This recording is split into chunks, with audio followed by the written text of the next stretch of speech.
Destroy the objectives. Bomb acquired.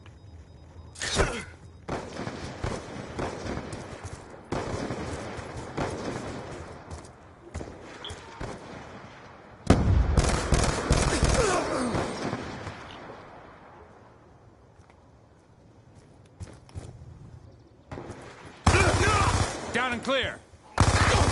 Shoot her down.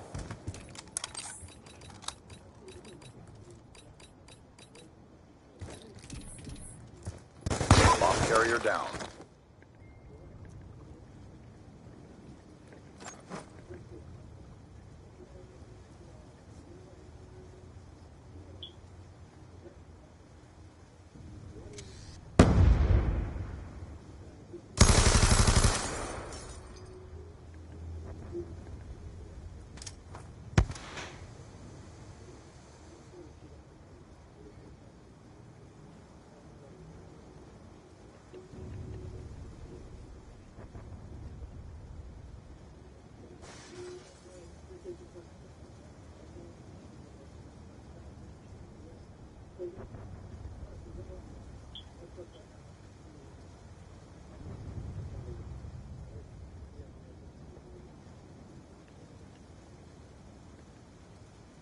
Check your timeline.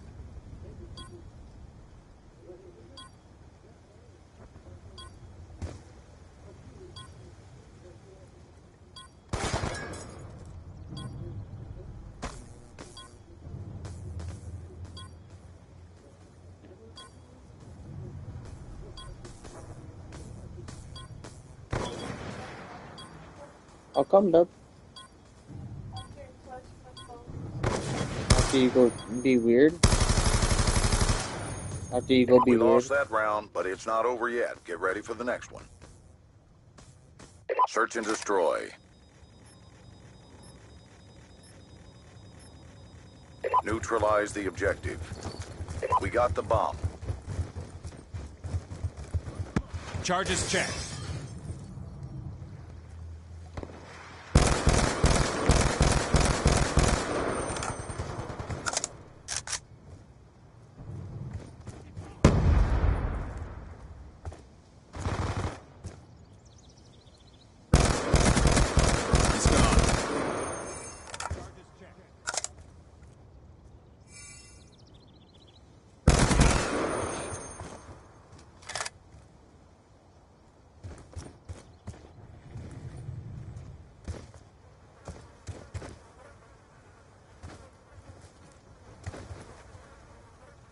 Bomb active.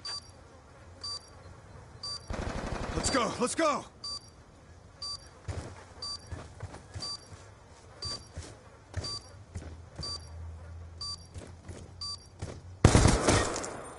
Good job, squad. Get ready for the next round.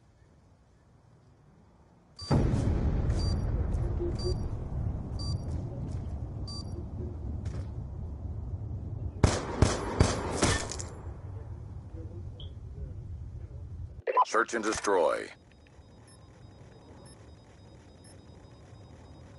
Eliminate the objectives. Charges acquired.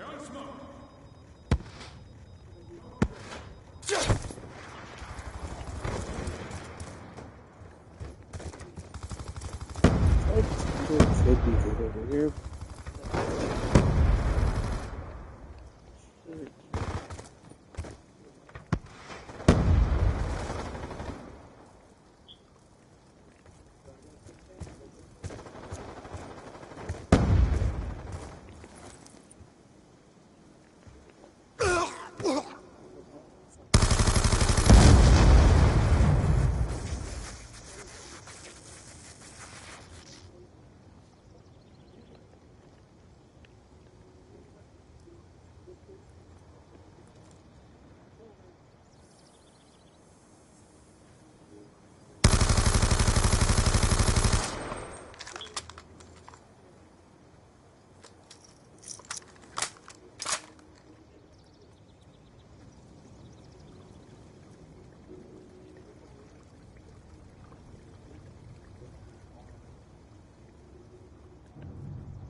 Cool. We lost that round, but it's not over yet. Step up.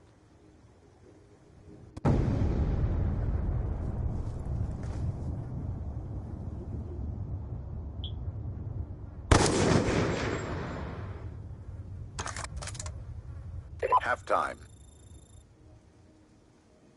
Search and destroy.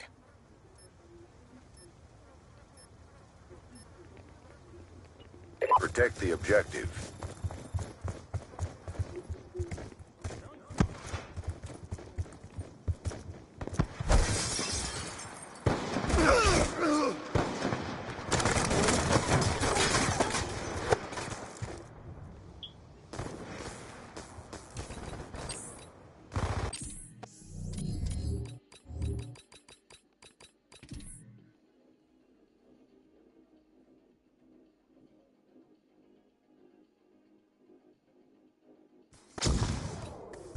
Hardpoint.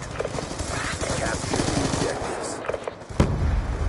Hostile counter UAV above. Radar is down.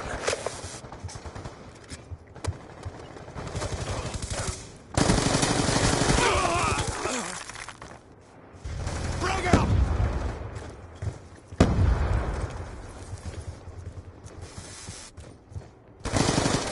Right down.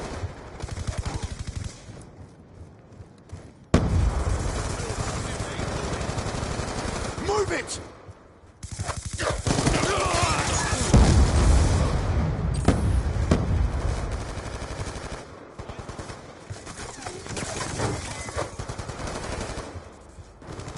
On your feet! Hardpoint is ours. Hardpoint identified. Gun! Hostiles have the hardpoint.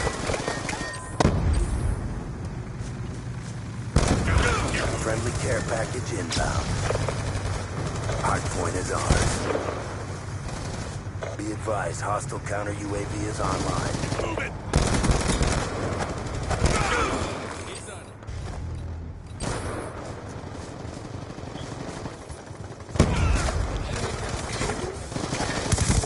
Get moving! Be advised, hostile orbital VSAT online. UAV inbound.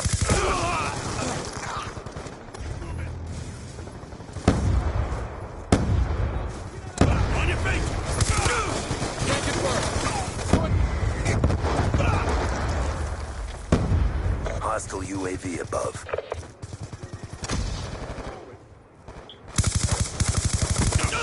Hardpoint identified.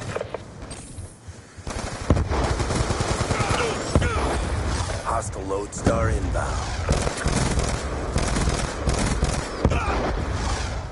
Hostile counter UAV above. Radar is down.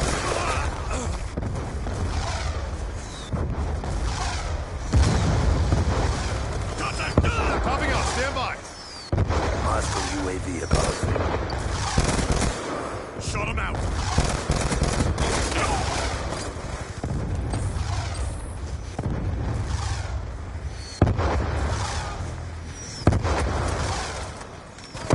Get moving!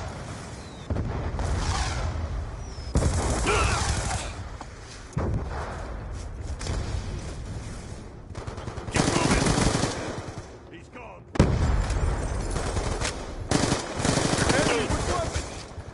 Be advised, hostile orbital VSAT online.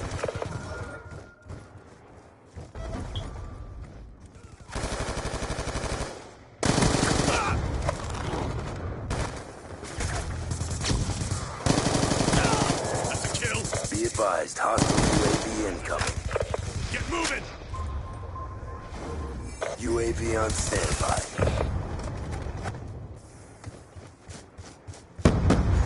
Hardpoint is ours.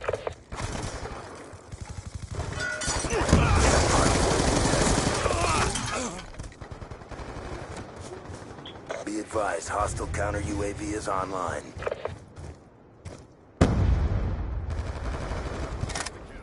Be advised, hostile UAV incoming. Get moving! On your feet!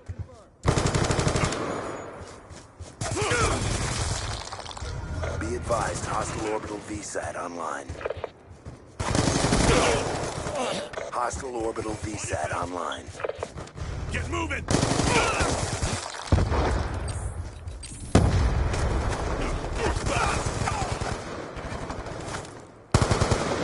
Hostile UAV above.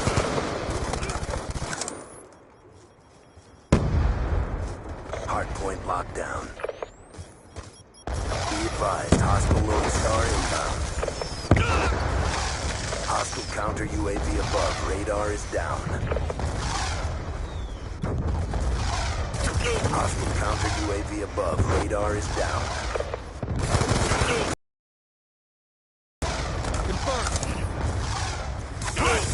Timeline is in jeopardy. Hostile UAV above.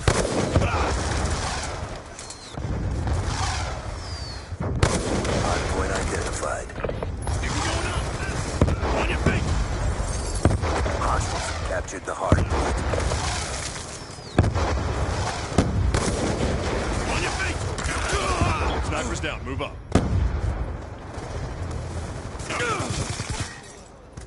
Be advised, hostile orbital VSAT online. Hostile UAV above. He's gone. Throwing frag!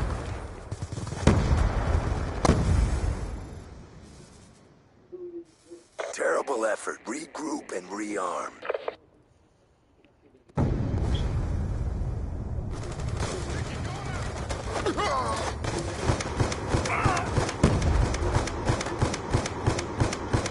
Shot out!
Look at that. Aria already coming over with my coffee. Use your life service. Thank you so much. I couldn't have picked a better cameraman and sidekick for the Micro Center video, but you always come in clutch, man. Thank you. Let's do it. With the ongoing tariff crisis that is still plaguing America and greatly impacting the PC market, one might wonder, what kind of a gaming PC can you still build for $1,000? That is why we are here at Micro Center at the Tustin location, so we can find out. We're going to go inside, shop around for parts, and build the best possible gaming PC for less than $1,000. Let's go.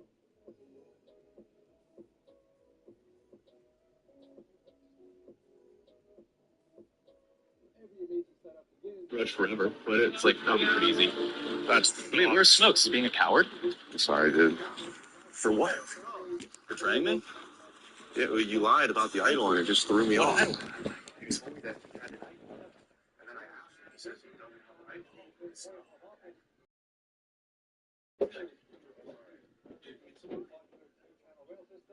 You have the option to customize your setup to meet your needs, whether it's to add more monitors, streaming gear, or an entire multi-frame techboard system.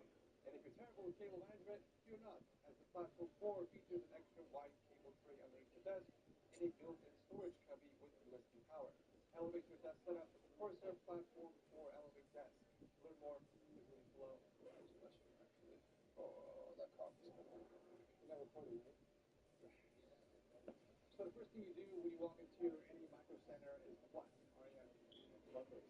Bundles, exactly. As soon as you walk into micro center, check out the bundles section and see what kind of deals you can get before you build out the rest of the components, because the bundles actually going to lay out a nice path for the rest of the components, and you can also tell how much budget is going to be left over. So with that said, let's take a look and see what kind of bundle deals Micro Center currently has. Unfortunately, because of our $1,000 budget, we do have to stick to AMD because they currently offer the best value still, even in 2025. This is going to be easy because we'll just filter it by the cheapest price. And right now, the cheapest bundle right now is the 7600X with a B650M board from Asus and 16 gigs of memory. That's the only downside. You get all that for $280. So it's $130 off, but we only get 60 gigs. So if you want to add an extra 60 gigs, what is that? Another 40 $50? Yeah, so that's not going to make any sense. It's the cheapest one, yeah. If we save about $500 for the GPU, that's not going to be much for the power supply, the case, storage, and all that. So I think, I hate to say it, but we're going to have to go DDR4. I don't think they even have bundles for DDR4. They don't have any bundles for DDR4, so we're going to have to actually go with each individual component. So with that said, let's start with the CPU. What do you think we can fit in here? Let's go lowest price. I'm thinking I bet you 700. We have a 700X for 105, which means we need a cooler as well. Yeah. Or check this actually. If you have a 5800 XT, which is noticeably faster, and it comes with a cooler for only $10 more. That in itself is a good deal because the cooler is like $25, $30, so we're actually saving money, and we're getting a faster processor. 8 cores, 16 threads, with a great Prism cooler, 425. That's the fair option right there. Fair option. Here it is, Ryzen 7 5800 XT.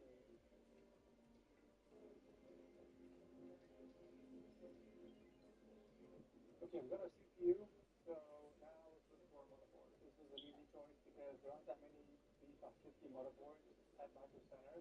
So if we filter by the lowest price, the cheapest B550 board is something like, let's say, Micro ATX motherboard for $90. Actually, not bad. The next one up is Asus for 100, but we're cutting it close to our budget, so let's go with Gigabyte. The only downside is a Micro ATX motherboard. So if we get a full ATX case, we're going to have we're going to have a lot of extra space, which I'm okay with because we're still getting a pretty good deal. Okay? Yeah, let's go with this one. Alright, look at this selection of motherboards. But we only came here for one, and that is the B550 MK. These are Gen 4 ready. The only downside is there is no Wi-Fi. We don't have any Wi-Fi connectivity, so we do have to hardwire this, unfortunately. Luckily, the Wi-Fi connectivity is 4.5 anyway, so we can always hook it up later. But yeah, for our budget, unfortunately, this is the best motherboard that we could start at for under $1,000.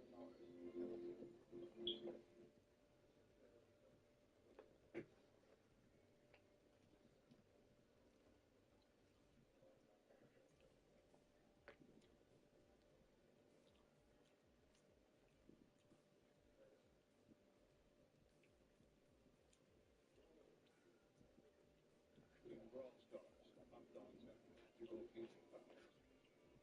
And realize hot dogs feel nothing. Brawl stars. Download for free today.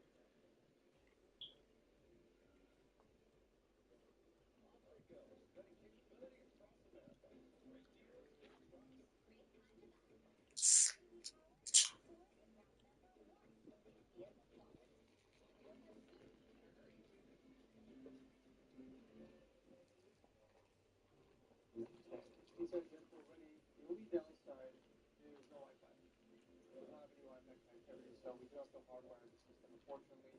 Luckily, the why buy that game at $20 anyway? So we can always just pick that up later. But yeah, well, but I think unfortunately this is the best motherboard that we can slot in for under $1,000.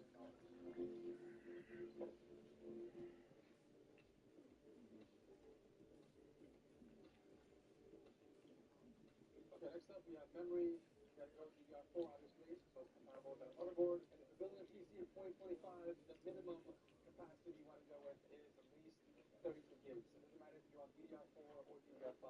Dual slot as well. Dual slot as well. Exactly. Just so the game that you're playing is fully supported, because there are a lot of games out there now that are very memory hungry. So going with 32 gigs will ensure that your system is going to run fine, or your games are going to run fine on it. Let's do dual word 32 gigs. There we go. Lowest price. People.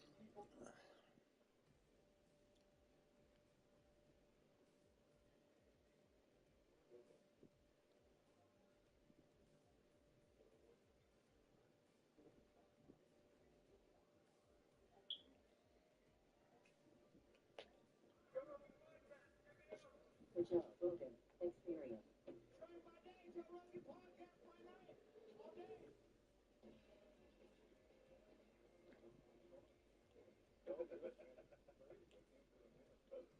I can't believe anybody can do it. I do. This is like Alex Brown for watching you like wrestling for years. I've seen so many clips of this space. Somebody references to Jamie, and to be here right now is very cool. So I'm honored. Thank you. Oh, thank you. Thank you. Glad you're here. Yeah, it is always weird when you go someplace where you, like the first time I did Howard Stern, I felt the same way. Like you're in the building, like, wow, this is the actual Howard Stern show that I used to listen to on the radio, and it really freaked me out. I couldn't sleep the night before. I did yoga in my hotel room to try to calm down. When was this? When did you do this? A long time ago, 2000, probably like 2001 or something like that. Just like Fear Factor did. But you know what? I might have done it before I did Fear Factor. Great show, by the way. Thank you. Great show. Seriously. Yeah, it was a good sign our society was about to crumble. When historians go back and look at like the decline of society, like remember when they started making people eat dicks on TV? They started making people eat animal balls and animal dicks on TV. That might have been that's Rogan's interview on that shit. So what's his name again? I just blacked out the guy you just said. Howard Stern. Well, it was like I did. We did Fear Factor. It started airing right after September 11th. Like really one of the narratives, one of the reporters asked her, like one of the stupid press junket things you have to do do you think it's appropriate to scare Americans right after Winchester? I was like, what the fuck are you talking about? Me now? What are you talking about? It's distraction, it's entertainment, and they're eating animal dicks. Okay? Very simple. Shut the fuck up. Watch it or don't watch it. Who cares? But it's like, if you wanted to look at, like, where society started, it used to be like Friends, Seinfeld, fucking, you know? The good old days. The good old days. Miami Vice. It's like, it was television shows that were like shows. And then all of a sudden, anybody could be on TV if you're willing to eat the animal dick. That's true. That was the threshold. Yeah, pretty good. It's weird because that kind of ushered in social media. It's very similar in a lot of ways. Like the people that were willing to go on these reality shows, especially stuff like Big Brother, where you just live in a house with a bunch of people. Like how fucking weird. You're just being filmed constantly in this pressure situation. Producers are fucking. Mike's been talking a lot of shit behind your back. You might want to get ahead of this. What? Mike? I could never do that. Yeah. No, well, you're not stupid. Or you're not young, or you're not desperate. We had a lot of people that were just in like credit card debt and shit, and they were like, look, if I can win this fucking thing. Like normal people. They're like, look, it'll be fun. I'll tell my kids about it. People will watch this forever, and I can win $50,000 so I can pay off my credit card debt. That's noble, dude. Well, sometimes people have to do what they have to do, you know, but there's also a lot of people that want attention in any way possible, and that's like the people that are, you know, you see so many people online that are doing stuff that have fucking nothing to say, but they're just trying to find something where people will pay attention to them. It's running up to people and slapping them, throwing glasses of water in their face, whatever they have to do. anything they have to do to get attention. And kind of started with reality shows, where people started to be able to get attention just being a buffoon. There was I covered a story. So for those who don't know me, I tell strange, dark, mysterious stories on the internet. And I covered a story that was like the epitome of this. It's the idea of doing anything for clicks. I don't have the dates, but it was like within the past 10, 15 years, there was this group of, or there was this one Russian influencer. This is I want to say circa 2010, and she wanted to do something really special for her birthday, to document her birthday and get as many clicks as possible. And she filled this pool up with dry ice, like water plus dry ice. And she invited her friends over, and they documented themselves going into this pool. And she has, I think, hundreds of thousands, if not millions, of followers at the time. And so everyone's like, "Oh, it's the next birthday celebration." I think it was live. And they go into the tub, and the music's playing, and then no one comes out of the tub, and it's just this silence. They all die. They all die from suffocation. I think it was. I'm not exactly sure how you die from dry ice, but I think it eradicates the oxygen as they die. But it's like, how many people died? Yeah, 3. There you go, 3 people. First of all, like dry ice, you can't even get on your skin. Yeah, you know, we jumped into a pool of it. I was thinking it just tortured their skin. 3 die in Moscow party after dry ice thrown into pool. I wonder how much dry ice takes to kill 3 people. A better question is, what was the engagement like on that post? Because in some ways, that's what it's all about. Look at the name. Ekaterina Didenko. Popular Instagram influencer. There we go. Focusing on pharmaceutical products. What? With more than 1 million followers. 2 people died at the scene, a 3rd died in the hospital. Russia's investigative committee said in a statement announcing a criminal probe into the incident. You do not want to get arrested and go to jail in Russia. No. They don't fuck around. Generally not. They do not fuck around. Ask Brittany Griner. They don't fuck around. She's out. Yeah, she's out. Yeah. But she did 9 months. Was it 9 or 10? I think she was 6 fucking years. And that was for marijuana possession. It was, she just had a vape pen. I mean, I guess it was probably marijuana. But it was a vape pen. And they put her in jail. Like hardcore jail for 9 fucking years. Periodically, I'll see like images of Russian courtrooms, and I don't even know the stories, but always it's like the accused is sitting inside of like a jail cell that's in the middle of the courtroom, like iron bars. And you know, whatever they've done, if they're facing the death penalty, they have to. Or they pissed off too. Yeah, I don't know, man. It's a no place. Yeah, you gotta be friends with the right people over there. You can't fuck around. You can't fuck around. That's why, like, I mean, how many times have, like, political opponents of Putin gotten poisoned or got murdered? And not just him, but a bunch of other prominent figures that had other people running against them. And Shady business over there, dude. oh, it's the shadiest. It's the shadiest, man. Made for some very interesting people, though. Russian people are fascinating. I've met a bunch of brilliant Russian people. You know? I found that they're very, in my limited exposure. This guy. Yeah, here we go. Oh, wow. Oh, that's right. He goes through the roof. He's smart. I'm amazed that he was able to do that, though. What a fucking psycho. Look at, he looks like a psycho, though. He looks like a guy that should be dead. Looks like a guy who probably spent a lot of time in jail. Yeah. He was climbing through the fucking, throwing his pants off. They're gonna tase him in his nuts. That's not okay. That's not. It's a rough spot. Rough spot on earth. Tough people. How did you get started in this whole creepy storytelling thing on YouTube? Yeah, well, I originally was in the military. I was a SEAL. I did 7 years in the teams, and then when I got out in 2017, I kind of drifted a little bit, you know. I did some work with charities, did some veteran charity work.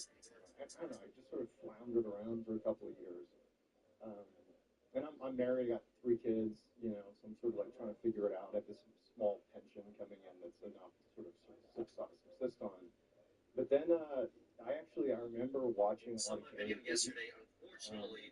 And more specifically, I saw Gary Vee, every post he did, everybody, not like, oh, you are right, you're doing, you should be posting content online. Like, everyone should be doing it. And when I was in the military, you sort of in a bubble. I mean, you certainly have access to the internet, television, the rest of the radio, but especially the food chain. You're so, like, you're all your time spent really with your teammates, or it's very isolated. You don't even realize it. And so I was not big on social media. I wasn't up to date on modern stuff. And Gary Vee was sort of the first big civilian person. Which is good, you know, and I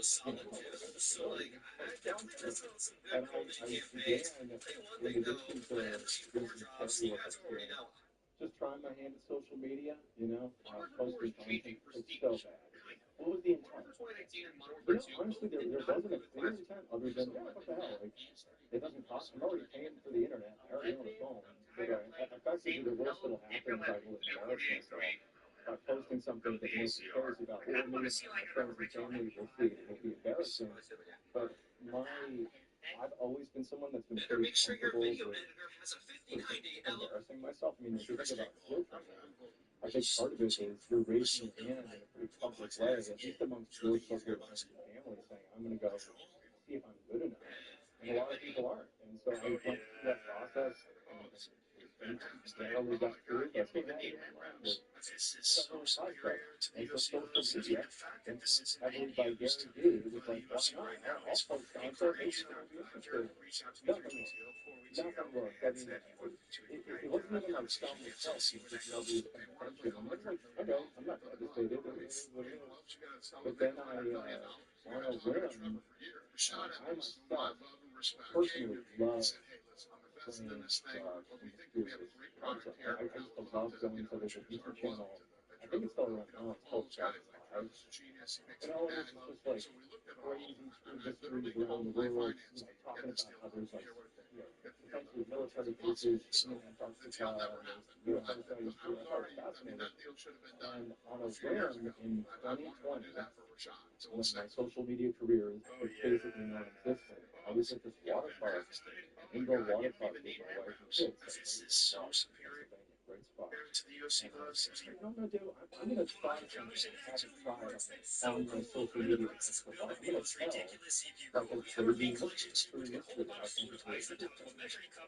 think is cool. The first time I'm not going to copy trends or like do Gary Vee content. I'm just going to like tell a story I like. And I pull out my phone and I found this 60-second rendition of this mystery called the Yellow Acid. Are you familiar with it? No. Oh, great story. I post the 60-second version of the story, but I'll tell the story in a minute. I leave my phone in the room and go into the water. Into a water park. I want to get wet. I leave it there, come back wet. Millions of views on this video. I've never gotten views on anything. Millions of views. There's like, there's 2 hours, there's 5 minutes views on the video. TikTok, this is when TikTok to the moon. So there's this, it's an amazing story. You probably have heard of it. It's one of those stories that made its rounds on the internet. So remember, I told you 60-second version is already to have a picture. So in 1969, there was 9 hikers, 10 young, like 20-something year old hikers in Russia. And they were like the best mountaineers in Russia at the time. And we were going for their, what's called their level 3 hiking. Which sounds sort of lame, but it's effectively, at the time in Russia, this is like a top credential for mountaineers. If you pass this credential, you are the best mountaineer. And the way the test worked is, effectively, you're in a class of your own at this level already. You're sort of like being a PhD student. You sort of create your own material. But you have to do that for this test. You map out a route that you'll take that, you know, effectively checks off all the boxes of difficulty. You put this map down, and somebody approves this is going to be hard enough so that you successfully navigate this course that you've mapped out in X amount of time. If you do that, you pass the test, you're a level 3 mountaineer. And so these 10 hikers, eventually actually 9 stopped. One had a dental issue, so it was very slow. 9 of these hikers, they step out, I think it was in January 1959, to do this hike for some time. They brought cameras along. And they're like young, they're beautiful, they're all like couples, they're all friends, and it's like an awesome opening to horror movie. This gets wild. If you don't know the story, in for a treat, the pictures are crazy. They step out, and you're all mountains. Right. It's like huge, wind-swept, icy mountains. There's like a couple of sections of forest. It's just as rugged as rugged can be. As these hikers step off, and it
starts expensive. And even though it's 1959, the pictures they're taking could be taken to it's almost like fashion style. They're smiling, everyone's like conspiracy. This is a victory. And so off they go into the Ural. It's going to be like a multi-day hike, but they're expected to be out, I guess, finished with their round, I think on February 12th. So it's a 7-week-long hike. February 12th, and they were supposed to send some message to say they were complete with the hike. February 12th comes, and no message is sent. No one gets word that these 9 hikers have successfully navigated this treacherous stretch of the mountains. And at first, to be honest, no one was really that concerned because, one, they are quite literally some of the best mountaineers in the land. If anybody can withstand the elements of them, there wasn't the immediate part to action. But over the coming days after February 12th, the families of these 9 hikers got really concerned about their emotion levels. Where are they? Like, the government needs to get more. Somebody needs to be looking for them. And so eventually, at the end of February, they searched on this line. At first, it was just a couple of volunteers, it was students from the university. It was not that serious of a search. But they eventually came across their campsite. Pictures were taken at the campsite. So, from a strategic perspective, not that I came to do now, you were going to be setting up a place. They didn't set your tent up. It was rugged and hard. The worst place to put your tent is the side of a windswept mountain. Because they have no relentless wind. Any weather can be worse up there. You're both avalanche risk. I mean, the worst place to put your tent is the side of the mountain.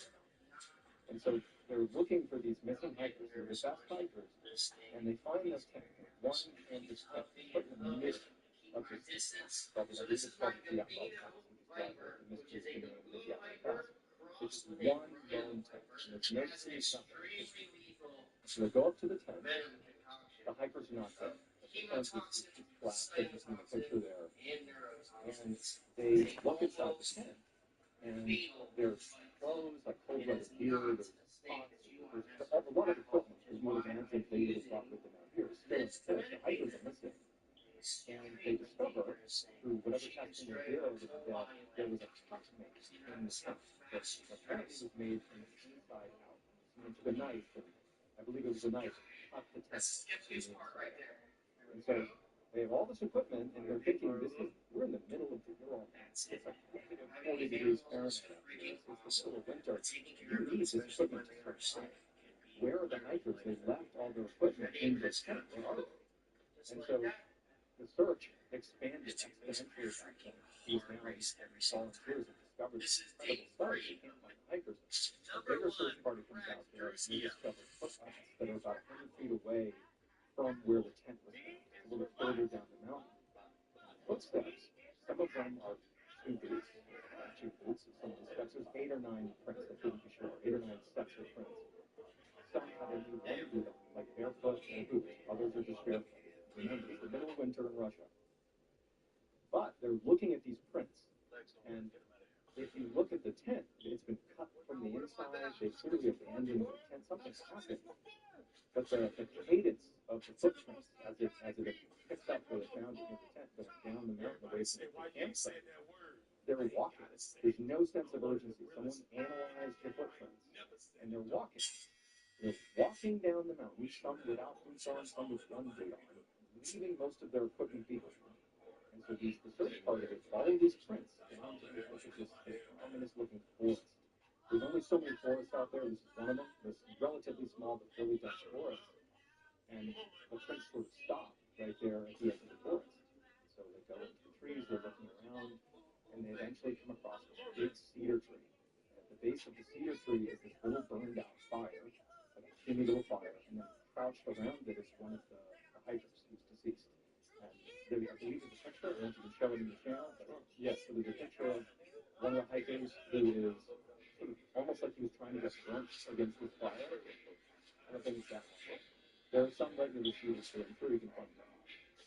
This episode is brought to you by the farmer's dog. Here's a fun fact. Research shows that dogs who maintain a healthy weight can live up to 2.5 years longer on average than dogs who are overweight. Isn't that wild? And also kind of obvious at the same time. So why is eating big scoops of ultra-processed kibble still the status quo for most dog owners? Healthy alternatives exist, and trust me, I know. I buy them.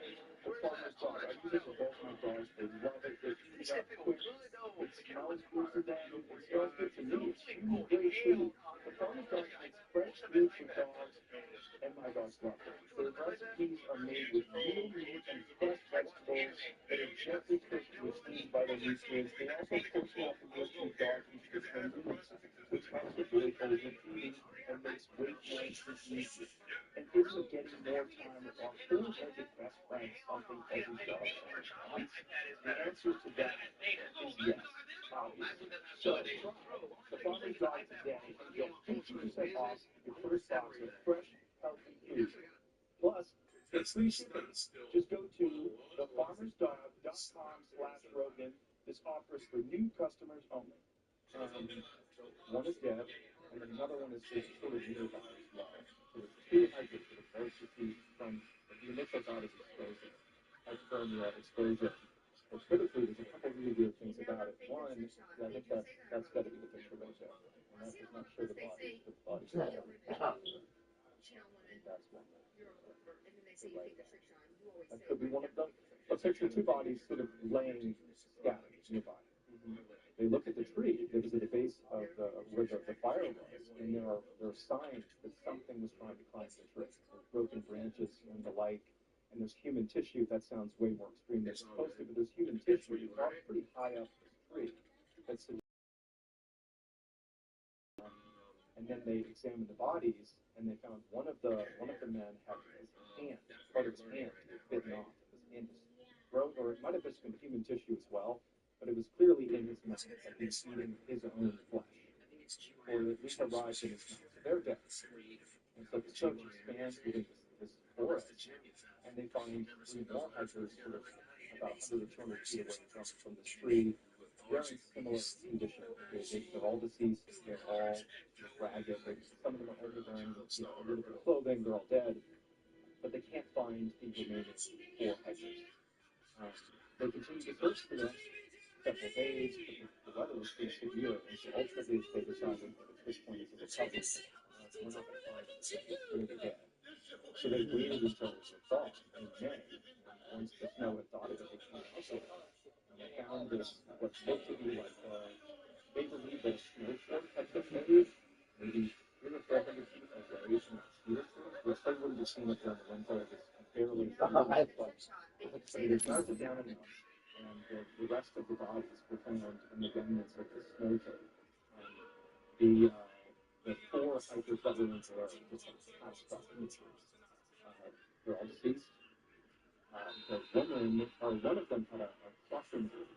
His chest was, they compared the injury to his chest equivalent to being struck by a car at high speed. However, he had no or limited lacerations, like there was no impact to his body. His chest was sort of just inexplicably caved in. So he's been crushed. One guy, I think his skull was fractured and a piece of his skull was missing. But the one that stands out is there is one hiker, a woman, who her lips and her eyes were missing, and some accounts claim that her lips appeared to have been surgically removed. At least there was like very tight lines of how predation, animal predation, which you can. This is like relatively straight lines where her lips were removed, and then another hiker, his eyes were also missing. They're all dead, and they also noticed that the woman was wearing men's clothing, or some clothing that was clearly not hers, and then one of the men, or a couple of the men, were wearing some of her clothing, like they had exchanged clothing, and they found trace levels, albeit small, so trace levels of radiation on some of the clothing.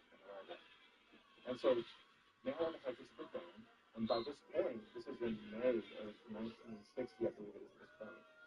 This is a huge story in Russia. This is equivalent to being super viral today. Everybody was talking about it. The families were very outspoken about it. People want answers. They didn't know what happened. And so the Russian government, they launched this investigation into what happened out there in the Dyatlov Pass. And quickly, they shut down this investigation. Like, very quickly, they shut it down. The only things people heard were there were numerous reports from military personnel and some civilians who apparently were in the area, in the Urals, that claimed to have seen glowing orbs, like fireballs, that they described it as being balls of fire, and light shooting up and down. It's hard to tell if it was in the same area where the hikers were, but there were all these independent reports of strange lights over the Ural Mountains that could corroborate or could line up with when those hikers all died. And then also, lastly, the Russian government came out and said, well, we've determined that the 9 hikers died from an overwhelming, or I think they called it a compelling force. And then they closed it. I believe they made it completely confidential. No, the families didn't get access to it. It's completely shut down. And then in 2020, the reason I told it is because it sort of began making rounds, because I believe some of the pictures have been redacted. You can see these pictures. And so I said, starting my video, and it was 60 seconds left, you're going to Google 2 words. This is Dyatlov Pass. So tease the story, she said, Google it for yourself, it's still rapidly and crazy stuff. That's a crazy story. So compelling force is a very huge way to describe a bunch of people's lives. Compelling force? It might have been compelling international force, but I that makes more sense with Roswell. They could have come out and said, right. They basically said, are you sure it's not translation? There are several translations of how it effectively amounts to some sort of compelling, overwhelming force. Does Russia have a different way of distinguishing how people die in autopsy reports than we do, maybe? I'm not sure, to be honest. I'm not sure. It might be like the way Russian language works, when they describe things, like they might have categories for deaths.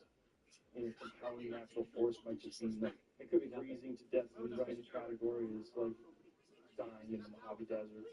I think that's I've always assumed that probably what happened is something rational happened. I mean, when you become hypothermic, you can have this like paradoxical undressing where at the final stage of when you're so cold, you actually get hot and you take your clothes off. And I would imagine if you're in the final stages of dying, you might do some funny things, and also you cut your lips off. Though. Would you surgically remove your lips? And where are the lips? Yeah. Then the question is like, is there an image of that? Like, can we see it? Like, this is one of the things that people talk about all the time when it comes to crop circles. Cattle mutilation. I put them all in the same category. I sure fuck knows what that is. But cattle mutilation, one of the weird things that they associate with extraterrestrials or whatever they think it is that these cuts are very surgical. Yep. And it's not an animal just tearing apart a cow. That these cuts, they look like they're made with a scalpel or perhaps some sort of a laser. And also these creatures are completely drained of blood. I've seen Academy roasting images, and you're like, wow, that is strange. I like to see what their lips look like. I do know that actually, and this has nothing to do with the fact that I posted about it, because the Outlook Pass gets posted about quite a bit. But I think it was in 2022, Russia actually re-examined the Outlook Pass history. So they said, okay, we're going to look at it again. And they determined that an avalanche of a slab of ice goes through, a huge slab, I think it's totally wrong. I know it's an avalanche or a slab of ice that they basically said was responsible for all of this. It led to them somehow becoming exposed, hypothermia and the like. But it doesn't really answer a lot of the questions in my mind. I think certainly could have happened. As I told you, they for whatever. Also, why did they stop in the middle of the? They didn't stop the slope. They're probably trying to make their way across. Just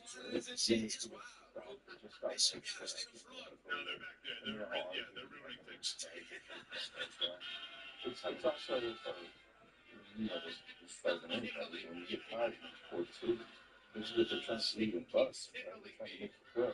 They're trying to put it down, right? Yeah, when people get tired, they get very irrational. And they also have very good processing power. They don't think about all the possibilities, what could go wrong, what could go right. They think they can't possibly keep going. And the problem is if you have nine of you and one of you is a pussy, you know, you've got a real problem. Like, do you let Bob die, or do you stay here with Bob when you can keep going? And Bob is just like, you can do this with Bob. Like, that's the horror movie scene, right? It's like, Bob, one fucking guy, is like, fuck this, man, I'm fucking scared, I'm here.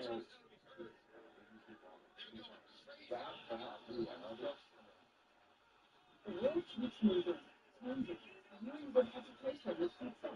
WGU for pricing for where work is done and for service office. Your time cost matters. Why now? At WGU.edu.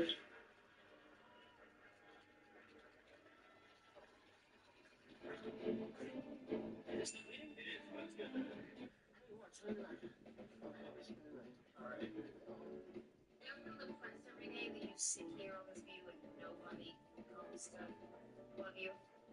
I did, and I bought a jet ski. When you're family. I can say you're literally a dumbass. Someone else will love that. Let's try it. Someone just said you're shaped like Twinkies. What's that device of shipping?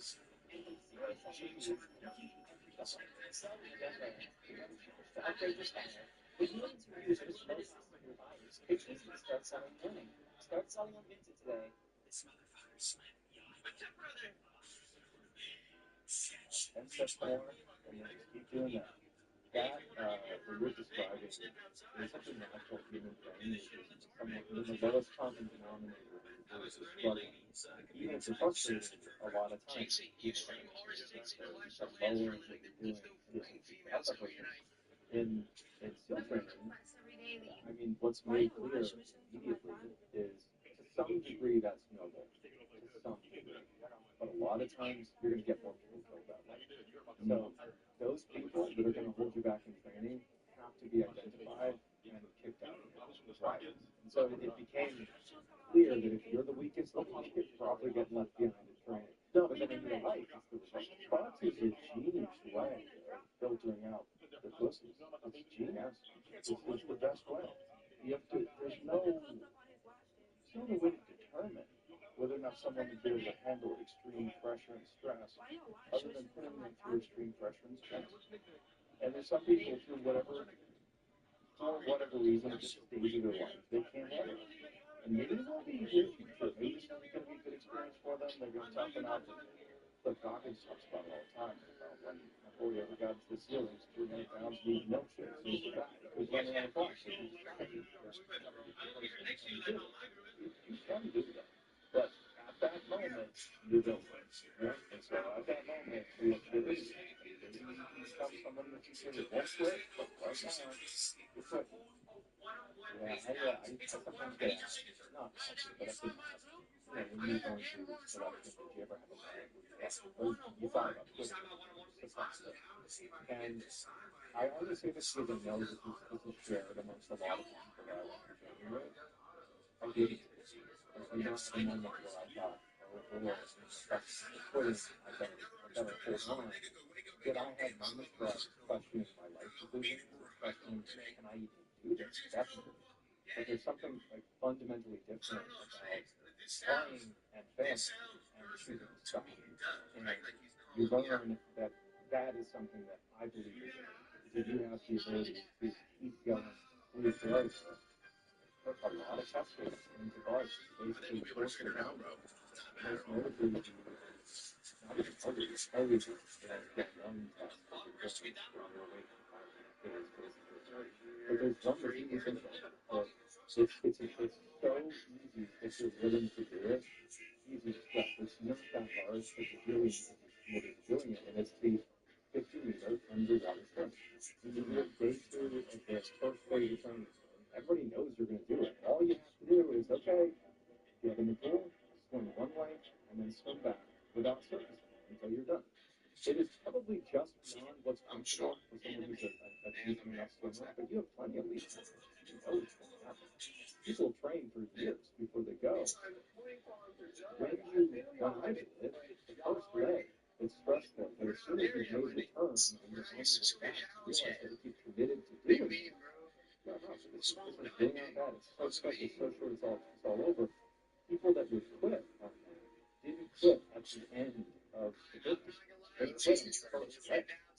You're not physically done yet. Let's just restart. Let's use restart. Let's restart and just hey, that type of phenomenon. as we're going over, Are you prepared to keep going through adversity, or are you just going to say it's too much and I don't want to do it? I wonder if they've ever sat down and tried to engineer a program to alter people's psychology. You know, you would think that the more people that you can get that would be able to figure out a way through something very difficult where your mind wants to quit, your body wants to quit, the more people that you could figure out how to train to that position, the better. Or is it like, I have friends that are MMA coaches that don't want to work with anybody who needs a mental coach. They're like, you need a mental coach, you're in the wrong business. And they say that, like, those guys are too unreliable, they'll tell it to you. Like, you need a mental coach, like, you're too in your own head, you're not going to be able to, these guys are going to be able to lose, dust themselves off, figure it out, and come back, and get stronger. And then there's some guys that, like, every big moment is the moment overwhelms them, and they're just filled with the pressure. They just can't handle it. And then they go through some sort of mental coaching session, and but the core, their personality, whatever it is that's about them, what makes them them, is just fragile for whatever reason. And the question is, I wonder if they ever tried to engineer a program to strengthen people's psychology, just the same way you can strengthen people by lifting weights or by running or whatever. There was a concerted effort. So like, well, we have so many people crashing out. What if we have 50% less people crashing out, and we'd have 50% more elite operators? I know that when I went through training, and I know I get this focus now, but I was in still training in 2011 or 2012, and there were psychologists on staff, but we did not frequently see them at any stretch. But I remember there being parts of training which were sort of funny because they punctuated the brutality of training. It would be we'd be out, doing the obstacle course for an hour, and then we'd somehow run, and then we're doing like getting beat up, and you're like, now go in the classroom, and you're talking to this woman who's a psychologist, and she's teaching you how to algebra control, how to take down your mental state in the middle of high stress moments, and all the instructions on the side. And it's just funny. So there was a point made that I coming from having done it, there's such a wide variety of people that are successful in training that I haven't seen it, but it's hard to pinpoint what is the appropriate indication you're going to be successful. That's the thing they're trying to identify. Is what are the pools of people that traditionally do well in skill training? Because they're trying to figure out ways to strengthen. The two things they're trying to do is two places where the most mentally tough people in terms of success in skill training. One is wrestling. Basically, any level of wrestling. Wrestlers have an incredibly high success rate in arts and water polo. The two that they have determined through their studies are the grittiest, most resilient folks when it comes to swimming. Interesting. Yeah. Water polo. So in water polo, how deep is the water? I think it's more that they tread water the whole fucking time. Yeah, that's what I'm getting at. Like, does the water is so deep that they can't touch the ground? No, they tread it the entire time. There's a guy in my class. So the way it works is you have enlisted guys, and there's upwards of 100 dudes in a class that are enlisted, and then you have, I think, maybe 8 to 10 that are officer candidates. Yeah, they're all SEAL candidates, that's true. But the difference between an officer candidate and an enlisted flying candidate is enormous.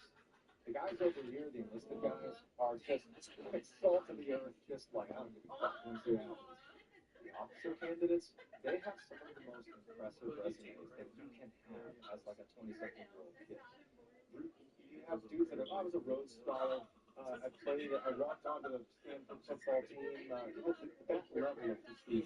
And also, my family's friends with George Bush, and I'm also like a world-class swimmer, and I'm like an expert marksman. So those are the dudes that become your officer candidates. There's so few slots on any given year for these spots. They're just so vetted that virtually all of them succeed. It's so rare that an officer candidate does not pass. Like an officer who's embarked, you might as well call him a steal at that point. The vetting is crazy. Not on the enlisted side. You're figuring that out. The officer side, they're highly vetted. And one of the guys that was one of the officers in one of the classes I was in was a water polo player from the University of Tennessee. Big, strong guy. He's an awesome dude. And there's this part of training, halfway through training, it's second phase. It's broken into 3 phases, and it's the water phase. And it's really, statistically, everybody who gets the second phase mostly makes it. But it's because you've already passed through so many test states the first phase, like Hell Week and the 15-meter underwater swim, that this is already the pool of people that's just going to push through the misery and past them. So it's misleading. The second phase of training, I would argue, is exponentially more challenging than first phase. But the only people who do it are the first phase. No, you should have people pass second phase. It's really hard. And there's 2 tests in particular within second phase that are notoriously brutal. One of them is called pool competency, which is a 20-minute exam of your ability to fix problems with your scuba tanks underwater. So basically, you go to the bottom of the pool with your tanks on, and when your test begins, you're in a section of the pool called the combat training section. There's a 6-foot section, and it slopes down to a 9-foot section, and it slopes down to a 15-foot section. Your test takes place in a 9-foot section, and you just crawl along the lane markers. If you're doing lap swimming, there's a lane on the bottom of the pool, there's a lane markers, and you crawl back and forth only in the 9-foot section. And 2 instructors, the first 2 come down and turn your air off, tie knots in your hoses, and as soon as you're being touched, you gotta go into fetal position and wait for like your tap to stop. It takes like 10 seconds, 30 seconds, dry air. And it's a 20-minute test. You're building up hypercapnia as you go. And then you gotta fix your problems. And the problems get progressively harder to solve, but the procedures they teach you are the same procedures for every problem. If you go to step 1 and it doesn't work, you go to step 2. That doesn't work, you go to step 3 until you go all the way through your steps. But it teaches you come. So even though you're on the last problem you're going to solve at minute 18 and you're about to pass out, you have to show them that you do step 1, step 2, all the way through. So it's about being calm. I was horrible at this test, by the way. I passed by the skin of my teeth. This dude passed the test first try. That's not where the story comes in. This water polo player, he blazes through that test, no problem. The other test is just the tread. It's all it's called, the tread. You spend 5 minutes in the pool with your 180 tanks on, which are neutral in the water. They're pretty heavy outside of the water, but they're cumbersome on your back. You got no fins, you got a weight belt on, hands up out of the water. Yeah, it's a you start for 5 minutes. Remember, that's the whole test. You got your hands out of the water. You want to do left. No fins. Tanks on. The only way to do it, realistically, is imagine hopping on like a bike in the gym and just sprint until you have full muscle fatigue. Hold it for like 3-4 minutes and don't. You don't even need to go fast, but it's constant. It's the only way to do it. Unless you're an exceptionally talented water polo player who's mastered the art of the egg beat, where they basically found a way to move their legs. It's like the most efficient way way to tread water. And this dude, I kid you not, he plays through full count first stride, no problems whatsoever. He's like joking around after his press. He gets him to the tread, and he could hold himself almost to his belly button. Probably like nipple the belly button fully out of the water. No problem. No problem. Like practically smiling because he knows this is my domain. I can do this all day long. It was like I never thought of that. Yeah. First of all, I didn't know the water polo players would tread the entire time, which is extremely impressive. Like how long is the game? Well, I don't know if they can go to the edge and hold on periodically, but if you watch water polo, most of the time it's just treading. I'm no water polo player, but my understanding is that the game is played while treading. I don't just about protecting Arizona. I've done a lot. Lawsuits against native farms, accountability for AI companies, putting violent criminals in jail. Arizonans deserve an attorney general who delivers for you.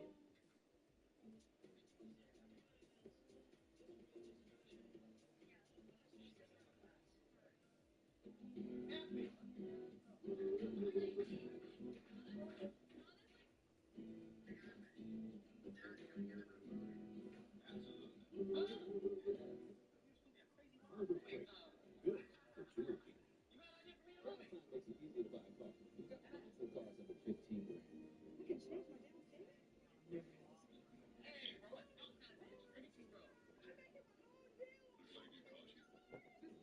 Welcome to RoadRunnerDriveTime.com.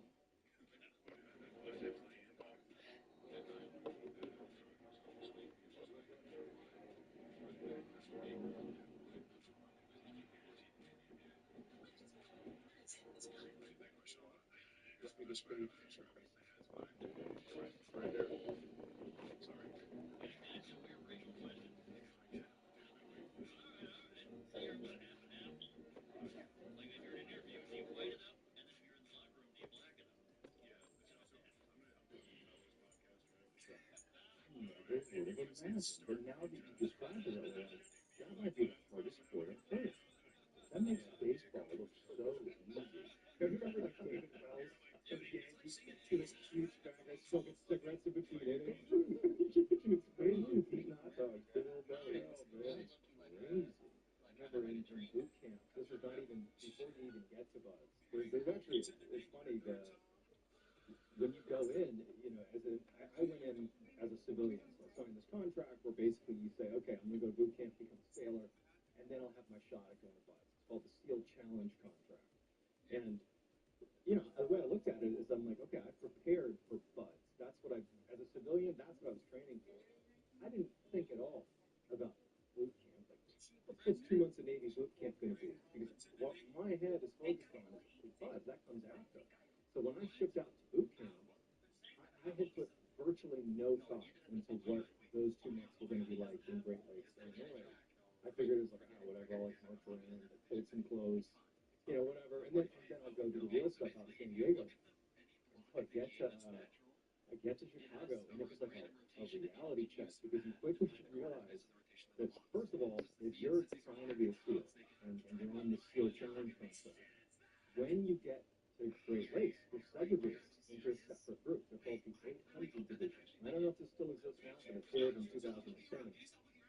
And there really aren't any SEALs or Spec Ops that are at Great Lakes. There's a few, but for the most part, you're working with ordinary sailors that are putting you through training. But imagine you're an ordinary sailor. I mean, God love you. I've worked with amazing sailors across the Navy. And here comes the SEAL recruits in the 800 Division. They're civilians. They're not even sailors yet. There is an enormous amount of resentment towards those that show up like, yeah, I'm doing buds. Like, there's just an attitude of, like, the instructors, they want you to understand that, like, you don't have a clue what you're getting yourself into. And so in boot camp, those 2 months, your instructors are not SEALs, but they just, like, torture you. This is nothing compared to what you're going to have in buds. And one of the things we would do is there was all sorts of stupid stuff like push-ups and whatever, but there was this treading thing that we had to do. Where we'd go in the pool at like 5 in the morning, and it was so cold, and they would line us up. So we're all faced like, if you were, I'd be right behind you looking at the back of your head, looking at the next guy's back of his head,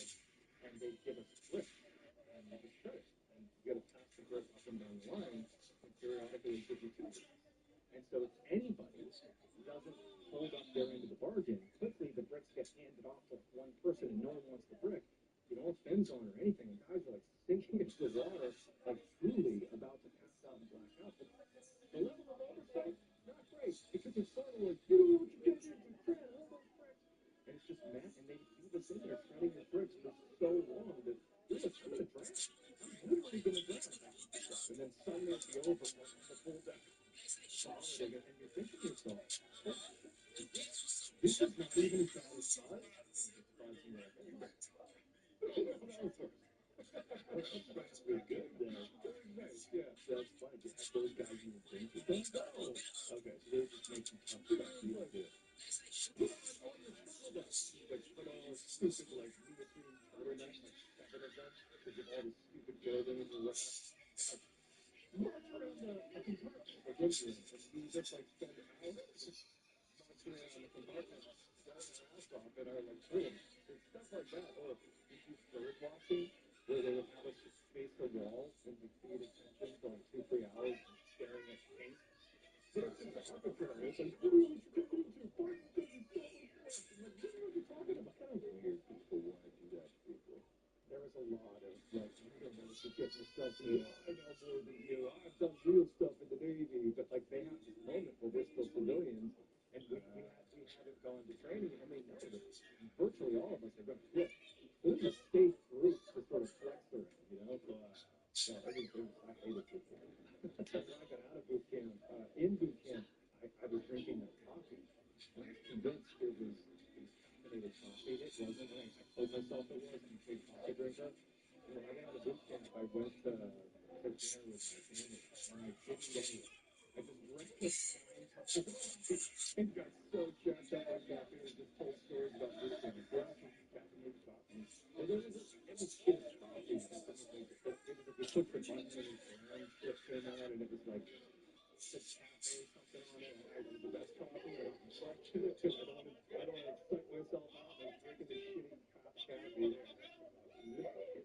So apparently picked up 2 ethereal stick TLR modules from RTE because you can see that unfortunately my DualSense Edge does have a bit of stickers. So let's go ahead and unbox these. They come in this little box right here. In here has the video board. RTE solders the TLR tech in and calibrates it for you straight out of the box. So all you gotta do is take a photo, faceplate it, lift up the LEDs, stick it to the OEM module, plug in that 0 stick plug, and then you can have the dual-SIM straight out there. It's literally They know what they're doing.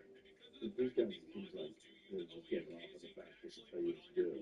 This episode is brought to you by Fox Nation. Real American freestyle wrestling is exclusively on Fox Nation. Every month, you get every feud, every match, and every belt. If you love the UFC, this is where it all began. And now, 1 year after launching in Cleveland, RAF returns Saturday, August 22nd, for its biggest event ever, RAF 12. UFC champions, Olympic gold medalist, world champion, and one of the strongest men on the planet, all on one card. Shortly Burroughs, the Game Podcast Report, one of the greatest wrestlers of all time, takes on UFC standout Sean Brady. Bo Nickel meets Wyatt McKennelly in a showdown between 2 of the sport's brightest stars. Plus, it's a main event rematch with Henry Cejudo getting another shot at the machine, Marab Dvalishvili. No cage, no gloves, no excuses. RAF 12 live from Cleveland, Saturday, August 22nd, streaming exclusively on Fox Nation. Go to foxnation.com and sign up today. So I got hurt in Afghanistan in 2014, and after I got hurt, I'll tell you what happened. I got debriefed essentially by the senior commander of the group that I was a part of. And it was just like, hey, tell us what happened, what went wrong, what we did differently. And truthfully, I wasn't kissing anybody's ass. I wasn't trying to be, like a follow the rules kind of guy. I just said, you know what? The training works. Like, the training is unbelievable. I saw it for myself firsthand. So we were in Afghanistan in 2014. And this was the tail end of, this is my only combat tour I did as my first deployment. This was 2013, 2014. And we had been going into this town called Zargan Shah, which is this fairly urban Afghan town that was literally on the other side of the one paved road, Rock Utah they called it, that ran to Afghanistan constantly. We were on one side of the road, behind some pesco barriers, and Zargan Shah is like this sprawling, pretty large urban village. And historically, I don't know how long it's been going on for, but there had just been non-stop fighting in Zargan Shah between NATO forces and loads of different factions of fighters, the Taliban, Pakistani fighters, you name it. And so when we got in country in 2013, we turned over with still Team 8, and they said basically, your job here is to all the suicide bombers and to duel, and there's a couple other things they told us to focus on. Really, if you want some action, you just go to Zarbaton because they're so powerful, the people that are still there. But if you go in there, you're going to fight them. If you want to find weapon caches, you're going to be in there. And so over the course of the deployment, this is like 5 months in, we had gone into Zarbaton a great deal. And truthfully, it wasn't like we walked in and it was crazy every time. We definitely got moved. There was definitely more contacts there than anywhere else. But on this one day, this was like 5 months into the deployment, this is in April, so it was the fighting season that started, the warmer weather came in, and we put ourselves in a terrible position a little bit by accident. So the city, it's not really a city, it's a village, but it's bigger than a village. It's somewhere between a city and a village for Afghanistan. So it's like mud huts that like tight together. And it's really like well defined. It's almost like the edge of Dragon Shark has become vacant desert on the outside. It's a really isolated spot. We entered the city with our vehicles and then began infilling into the city. I forget exactly what our focus was. It was like something ridiculous. But the rules of engagement that we were operating under effectively said you can't engage, you can't offensively engage anyone. And there's a couple of factors that could allow you to. But for the most part, you need to get shot at first to then shoot back. That's sort of the gist. And the people we would get into skirmishes with knew that a lot of times. And they would be tactical about how they would go about shooting at us. And so we start making an infill from the edges of the city and get into this little narrow area where we knew we had to get into this courtyard. And we start hearing chatter over the radios. So we had the ability to listen to the open source radio that others were using in the village. And we heard them talking to each other. And it was clear they had spotted us. It's broad daylight. But they were clearly talking to each other and making plans to wait until we, and there was only 20 or 30 of us plus our partner force, wait until we got into that courtyard before you opened it. I don't know if this was said explicitly, but the idea was they're not going to do anything. These are rules of engagement. We can let them come into the courtyard and open up on them. And there's a couple of two-story buildings that overlook the courtyard, so it's pretty gnarly. Our team lead, who was freaking awesome, is freaking awesome, he stopped us. And he's like, hold on a minute, we took cover behind this bridge that was right behind us, and he's like, wait, let's figure this out. But we realized that now that we know where they are, we know they're in the second story buildings that are in the courtyard, and now they can see us. If we go forward, we can't engage them proactively. We can't like call in an airstrike. We have to walk into a courtyard that has angles down on us. It's basically walking into an ambush. That's a bad idea. But if we go the other way, if we retreat, I told you that the edge of Zarganshar, there's no cover. It's just open desert to shoot. And so there wasn't really a good way to expect what to do without getting shot in the back. They were still engaging and shooting at any time they want. And so we realized, because of where their position, we either have to go forward into effectively a non-ambush or retreat and hope they don't get the drop on us and shoot us. It's a pretty high chance that we're going to get shot. And so we sat there, we were thinking about it, and we ultimately made the decision that, hey, we skills, let's just go forward and process this out. So into the courtyard we go, it's on body cam, and, it was eerie. I remember walking into this courtyard, again, broad daylight, quiet, we'd seen women and children running out of the villages to approach, so we knew other people here are going to be fighters, and just machine guns opened up on us in this courtyard. And I say this without, I don't mean this in a sort of crass way, but thankfully, the only people who were hit in the opening volley were our dog and I believe 2 of the Afghan partner force guys, but they got shot. Because if you're going to survive this, you need SEALs. You don't need anybody else. The SEALs to get out of this. And so we all took up our positions, sort of we expected this to happen, and it became like this crazy, disjointed, onesie, twosie breaking off. And you're in buildings sometimes by yourself, just madness. For like the next 6 hours, it slowed down. It's not constant, but it was like 6 hours of urban, sketchy, roof to roof, building to building shooting. And we were sort of getting our asses kicked. I mean, we kept seeing people that would open up on us around a corner. We'd go after them, and they'd be gone. We knew there were tunnels dug into the ground all over the place for people to escape.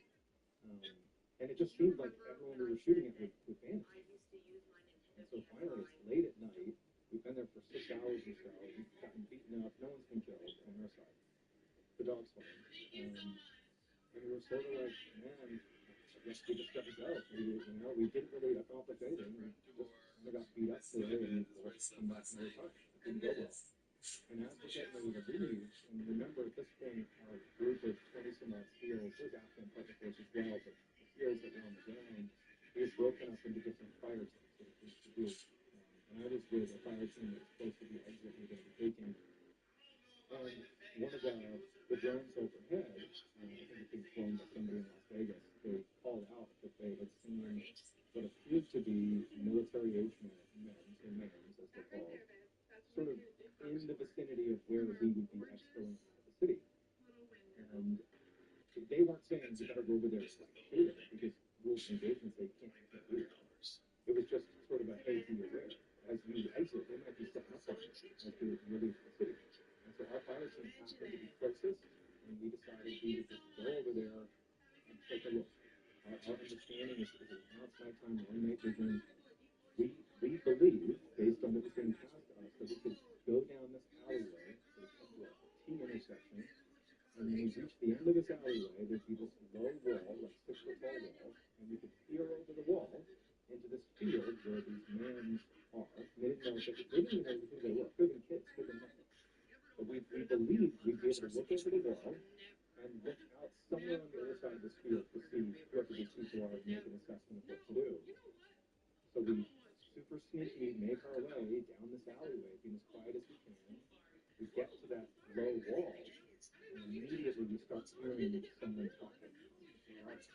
We start hearing questions being spoken on the other side of the wall. We realize that there's been a mistake, a lost in train, something been miscommunicated to us. We are now closer than you and I are right this second to what actually was military-age men. There was at least 2, I've heard as many as 5, I actually don't know the exact number, but there were fighters hiding on the other side of that wall. Intentions unclear, but they're right there, and they haven't heard us yet. And they're nervous. We can tell they're nervous. They're right on the other side of the wall, and we are in a tough spot here, because there's 7 of us. We're so close to them that if someone even so much as farts right now, they're going to hear us. And so our team leader, who was incredible, he went on to get a Team 6. He's one of the best kids I've ever met. He had to make an on-the-ground decision. We got to engage these guys. We can see they have weapons. One guy looked over and said they have weapons. This is all non-verbal. We're like making hand signals and stuff. And so one of the team lead gets down on a knee, and he tells one of the guys next to me to stand on his leg and start shooting. So over the wall, he starts shooting. There was at least 2 guys over there that already had grenades. They pulled the pins out. So this is the moment they've had this. They're holding the grenades for this. So as soon as the shooting started, grenades come over the wall. And there's a video of this. The grenade comes over, you can't look at it. But it literally hit my shoulder. One of the grenades hit my shoulder and then fell to the ground and detonated. But in the second that this happened, we were under a drone that had a targeting strobe flashing into a strobe on us. Imagine if, like, God had a flashlight and he was turning it off and on rapidly. And you can only see the light on night vision. It's this cone of light that you're in, and this super intimate fight is happening. And I'm watching this grenade. Time really slows down. I see it for a second because the light's on. The light comes off. It disappears. I see it for a second. And I remember feeling it hit my shoulder. I'm not shooting. I'm not doing anything. I'm just next to the wall as little shit's happening. And the thought I had was, like, fuck, it's going to blow my head off. I know I'm dead. We're all probably going to die here in a second, but my mom won't be able to see me. Like, there'll be no open casket. That's the first thought that goes to my head. My head's going to be blown the fuck off. Hits my shoulder, and this, again, in a fraction of a second, the light comes on, goes off, it falls down lower, and it's like halfway to the ground.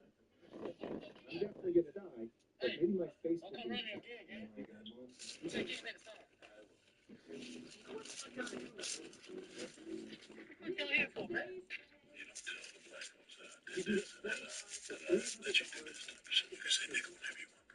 for no one, download the app so you don't miss out. YouTube is your school. Sell what your kids don't read and earn some extra money back. Oh, hey, Quick snap. Upload naturally and sell. Set it already. Now on to the next level. If you don't need it, sell it. Download Vinted and start selling today.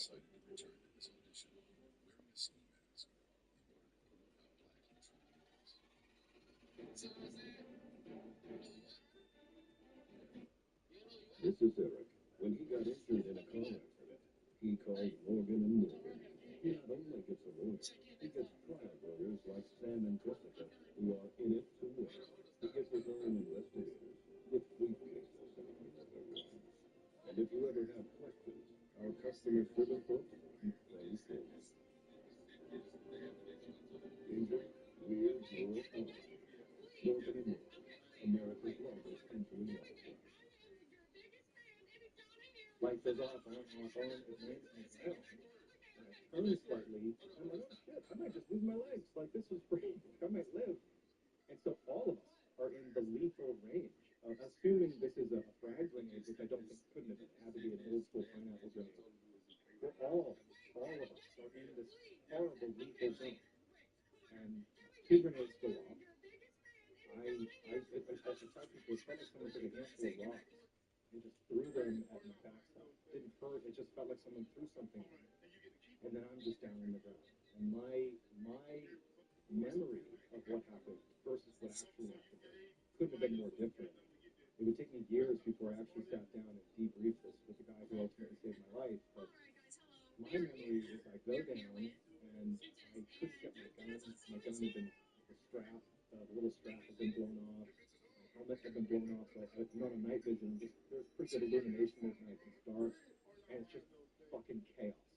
The thing is the fighters in that town, they didn't give a fuck about killing each other. If they could kill me, they'd kill their teammates as well. And so RPGs are just being arbitrarily fired from all across the city, but from other locations in the vicinity of where this is happening. There was a lull before this. It's just fucking madness. And I couldn't stand up. I can't move. And I got dragged by one of my teammates. This is my memory.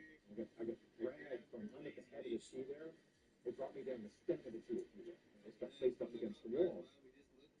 And I'm sitting there, and I have these tourniquets that are on my chest, that we rubber band them to our chest, specifically so they can be easily broken off and applied to stop the bleeding in your limbs. And I'm so weak and fucked up from this blast that I literally couldn't pull the tourniquets off. And I don't even know if anyone's alive, basically, at this point. I don't even know what's happening down in the contact zone, which is like 20 feet away from me. All I hear is gunfire and a panic.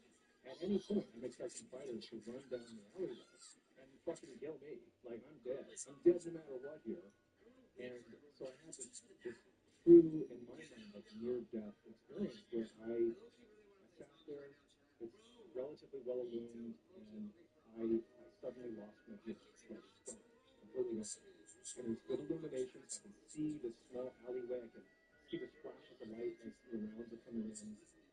And I just felt like I'm in my head. I'm so aware that I'm alive.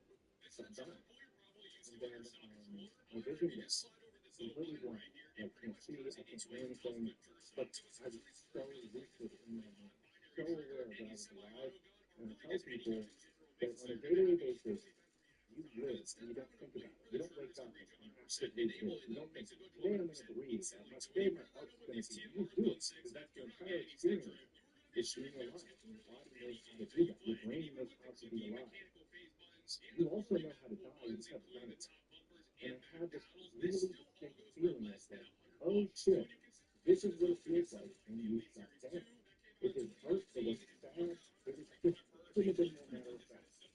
And all I was thinking about, two thoughts. I had, what would my obituary say?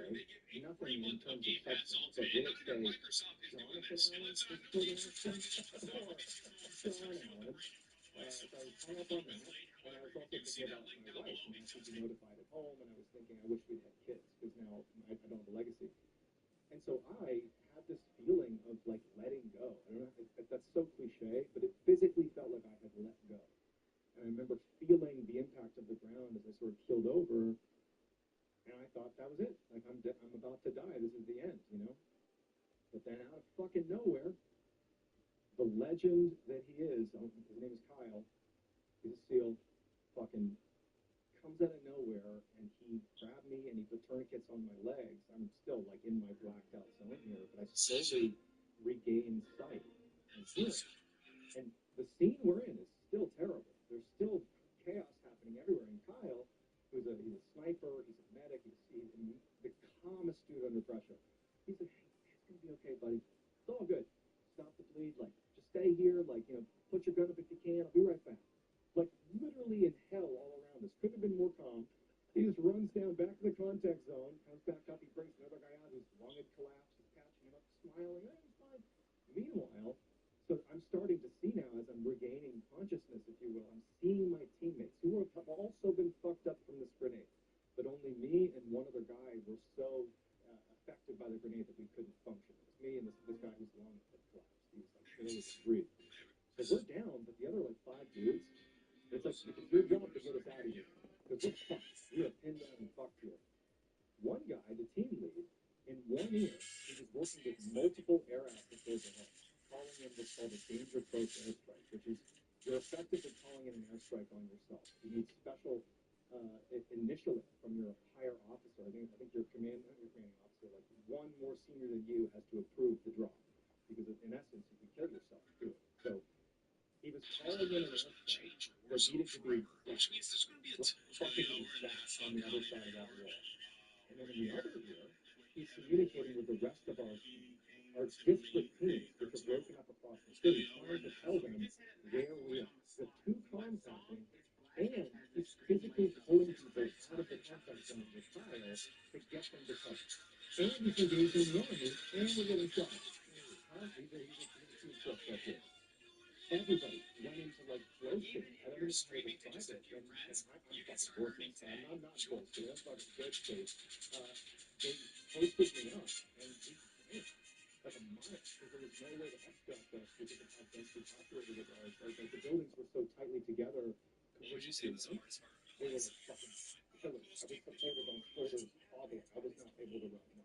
And the tourniquets, they cut off circulation to your limbs. They're like bleeding profusely from your legs, so they were cinched off, which kills the circulation. At minimum, you got very dead legs. But they ran me to a hot extract.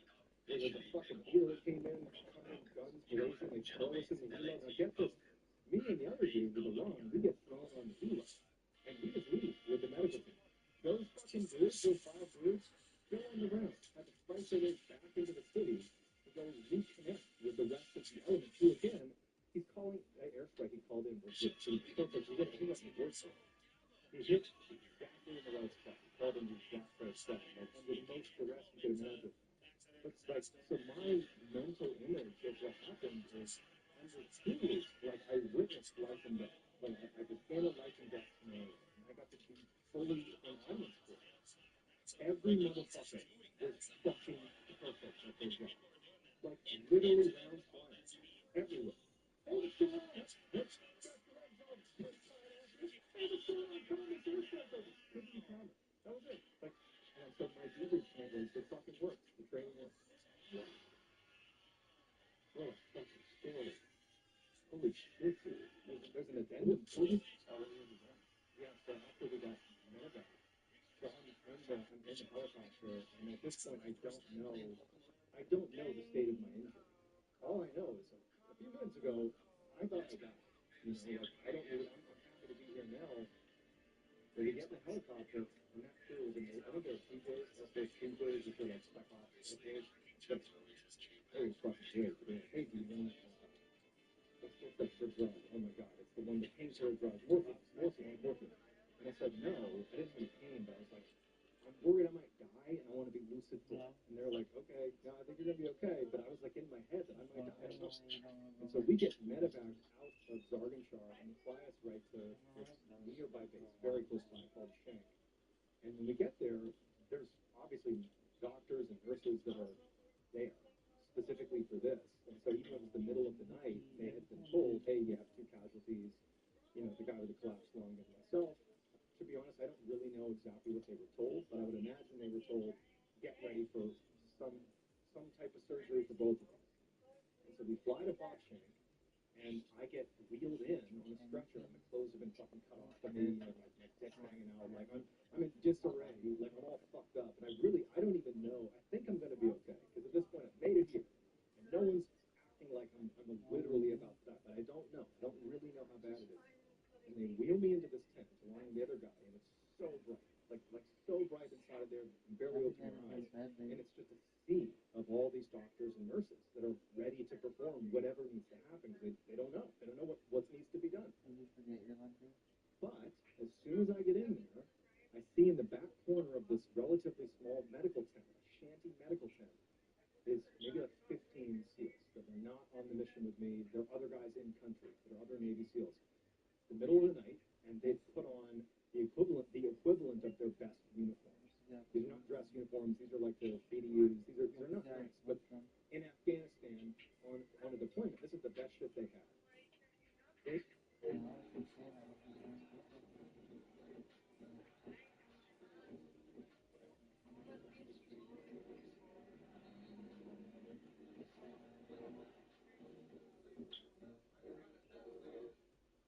Connection isn't just physical, it's mental too. And that's actually why I wanted to share this. It's called BO2. What makes this one different is it's just not the focus on the physical side. It also supports mental arousal, so you're not just stuck in your head. And when you're not overthinking everything, you can just actually relax and be present, which honestly changes everything. If you want to feel that connection again, you can try BO2. I can't tell you how many times I've forgotten to grab cash or give it to my kid before he's off to do activities. It happens. Cash App's managed accounts made that whole thing so much easier. He's designed a custom Cash App card that he absolutely loves. It is very him. And now if he needs some money for snacks, he can just use the card. I set an allowance to hit automatically, so there's no more scrambling for cash. No more, Mom, I need money, as we're literally running out the door. And if the card goes missing in all the chaos, I'll just out instantly. There are no hidden fees or minimum balance requirements, so getting started was a no-brainer. Download Cash App and set up a managed account today. they clearly have been tracking, because you can track missions in real time when you're overseas. They saw the call signs come across that SEALs had been wounded and were being brought here for treatment. I have no sense of what exactly they knew, but clearly whatever was passed indicated that one of us or both of us could die. And so these dudes were in the tent in case we died. They're my friends. I know them all personally. And so I'm being wheeled in, and the gravity of what's happening was like a fucking ton of bricks, because now I'm kind of loopy from what's been going on, and I see that the looks on these guys' faces, and they're wearing these uniforms, and they're all standing almost like at attention in the corner, and they're there in case I fucking die. It's like I'm going to my own funeral. And so I'm put on they swarm me, not them, the doctors swarm me, and they get me ready for debridement, which is just to pull the shrapnel out of my hips and my leg. And the guy was like, all right, I'm going to give you, I think it was ketamine. He's like, you're not going to, this is it. Like, good luck to you. And he like gave me ketamine, and I passed out, or whatever he gave me. I completely passed out. And then it's like I have no memory, and I fucking wake up in Germany. In fucking Germany. And I'm just, yeah, you're fine. Yeah, your legs are all fucked up. You're gonna live, keeping your limbs. And then I think it's 7 days after that, I'm back home in Virginia, hobbling down the Home Depot fucking aisle. Just no transition. I was just killing people overseas. Holy shit! Yeah, fucking nuts. What was the extent of the injuries? Honestly, I was so fortunate. It was a big hole in my ass, like a like 3 or 4 inch chunk. The big issue with it is it was so deep into my ass that they had to keep opening it so that it would not heal in reverse. You know, like 'cause it can lock it. And then just inside of my leg. I mean, basically, I was spared. Like it was just a massive flesh wound from underneath my knee all the way up to my back. And then I also, this is the part that was the worst, to be honest. Leg's fine. I have a little bit of residual soreness. At this point, there's a little bit of shrapnel in my leg, but they're like pieces of sand. They only, on a hot day, I might notice it. But from the grenade blast, I was told by my orthopedic surgeon that the blast likely briefly dislocated both of my shoulders. I truthfully don't know if this actually happened, but he said as much. And I tore both of my labrums, a slap tear, so relatively common injury. And I had what's called a biceps tendinosis surgery done on my right. Basically, it was so painful I couldn't really use it. But it's the surgery where they remove a portion of your bicep and they restaple it. But it's sort of a band-aid, doesn't really fix the problem. And the shelf life of a biceps tendinosis is about 10 years before you might see some degrading. And I'm now at the point where my shoulder fucking sucks. And like in the gym, I do all these, I have to avoid pressing, I have to avoid overhead stuff. And it's just where the bicep tendon is? So what happens is the labrum tear itself never got fixed. They just removed some of the tension on one side of the tear, but still over time, it continues to tear down the labrum. So effectively, my labrum just over time has continued to tear, and I'm getting some additional pain. I just had an MRI done, and they're like, you had the bicep tendinosis done. There's not a whole lot more you can do. You can do stuff to fix it, but a lot of it is just going to do more damage than good. Chronic fucking pain or whatever, but something like that. Have you done any stem cells? No. Okay. How long are you down for? That's it? No, I can come back. I want to bring you into waste to roll. See what they can do for you. Whatever I can do. It's a fucking huge thing. Yeah, while you're here, we should try to get you in. Maybe if we get you in, like, right after we're done, you can just drive right over there. This is not far from here. Honestly, it's a huge issue. Guarantee you it can help you. Have you fucked around with peptides at all? No, I'm seeing them all over the place. Yeah, you should. There's a lot of things that they can do that can radically help you. Yeah. One of the things they can do is it'll definitely decrease a lot of the inflammation and help heal. And, there's some evidence. How old are you? 37. Yeah, you're still young, man.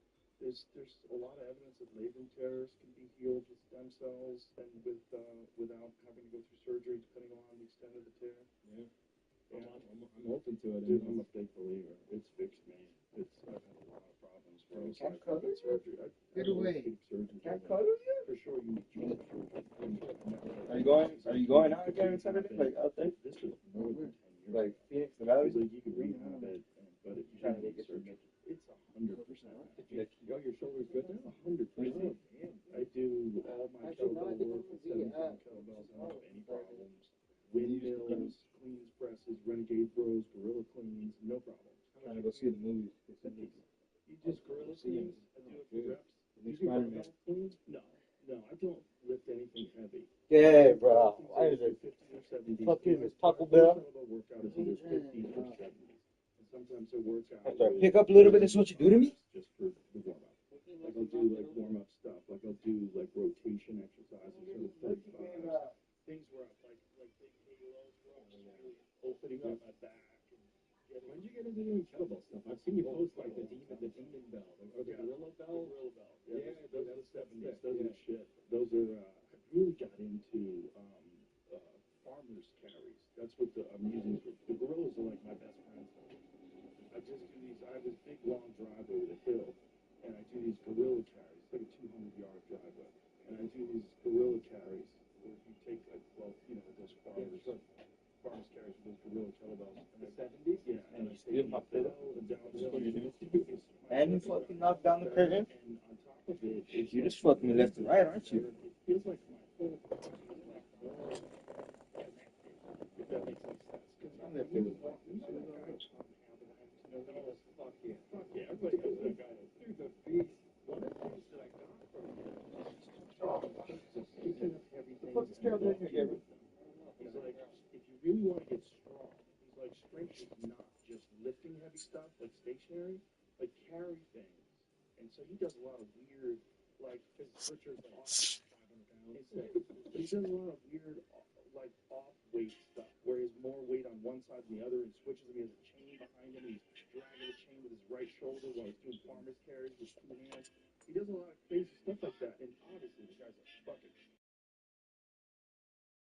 Let me see if there's anything to this. So a few months back, I really got into farmer's carries. And I first just do it. This is him. Fucking freak. Yeah, the trademark shirt he's got on. Yeah. He always has that shirt And on. you only see his back, and he's like 6'8", almost 400 pounds. He's a fucking giant human being. I love this page. Yeah, he's a real freak. But this thing that he really believes in is carrying things and walking around with them. And now I really get it. I really get it. Because I've been doing it now for at least 3, maybe almost, it's going on 4 months. And it's completely transformed my legs. My legs are way thicker. They're stronger. My back feels better. My connection between like my entire core and my back is better. Like everything feels stronger. I'm stronger in every other workout that I do. I feel way stronger.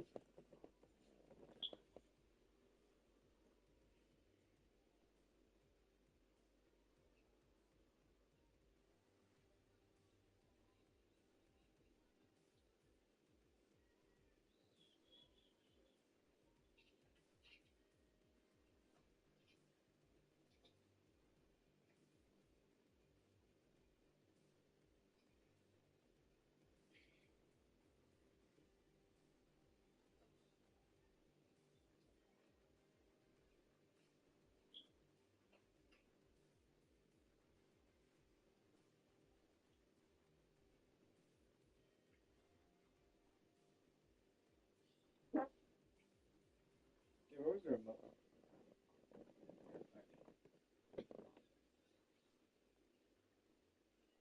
I finished Game of Thrones.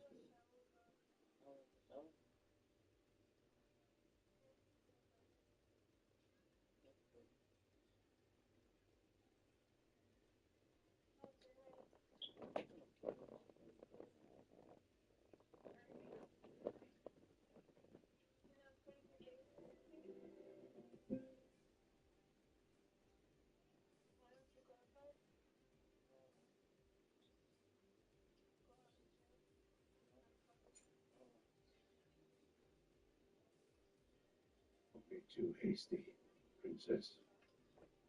There's no doubt Sir Kristen is a fine warrior, but houses such as Crickle and Alistair are important allies of the crown.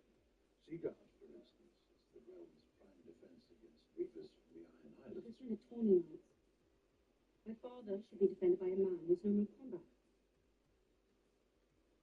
Should he not? Of course, princess. Let us plan Sir Kristen's investiture then.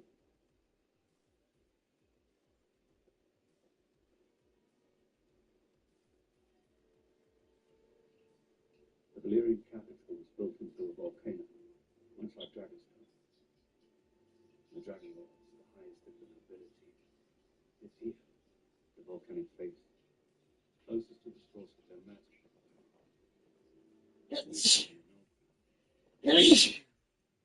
For the blood moon. It is truly wondrous what you built here. I'm going forward into the histories and provide the plans. The stonemasons built the structure. Do you believe the Westeros can be another Valyria? That depends.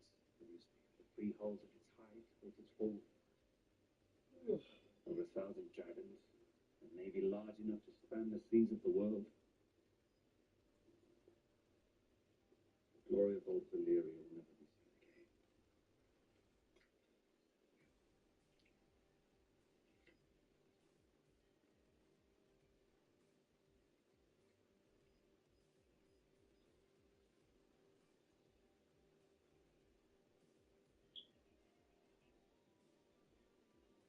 Tell me, how is Rhaenyra? What do you mean? For these days, she doesn't say more than a few words to me. I think she might find it difficult to discuss personal matters. It will take time. It did when I lost my own mother.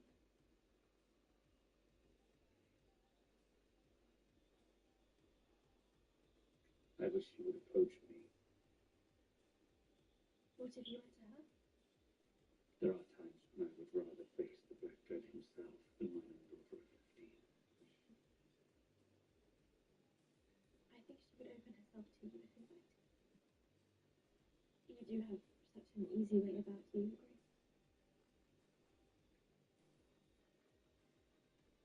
You do not mention our talks to Rhaenyra, do you?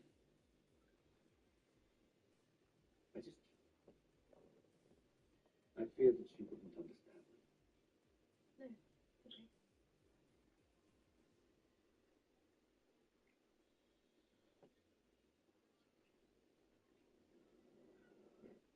I honestly couldn't believe Hugo let you buy car insurance in such small pieces. They make it so easy. I signed up in just a few minutes. Got proof of insurance right here. I can pay every month, even a day at a time, which is perfect for my paycheck. With Hugo.com. Vegas turned casinos into theme parks. Lucky Rebel brings it back to when the tables were cool. Rebels like you could find action louder than the noise. We don't just play on the strip. We let it roll everywhere you go. Play the way you live. Like a rebel. Get a $2,500 casino bonus at luckyrebel.la. McDonald's is getting value back from the menu. Which means making a meal and saving. Extra value meals are back. Enjoy a $5 breakfast extra value meal at McDonald's.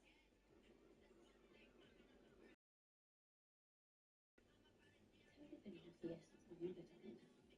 To better the trouble having my father often place things out. I know those men have a plot with their secret councils and insect ways. Cannot worry over matters of lords and kings, Rhaenyra. As if your father were to remarry.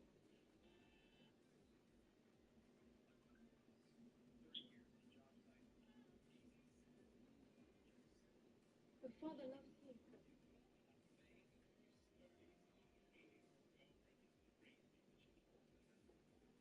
He chose you here.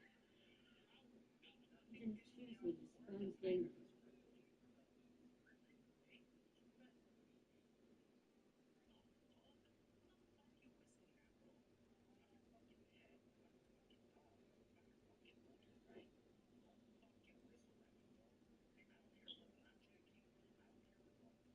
You're with me.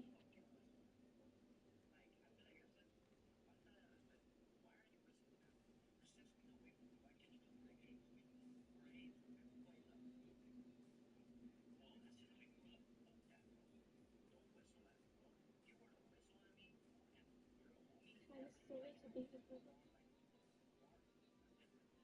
You're in the heart of the city. I'm close to you.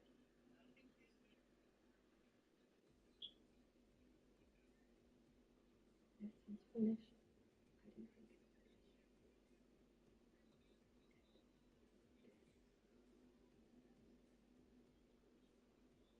Because I thought you might try. Honestly. If not for me, then perhaps for them.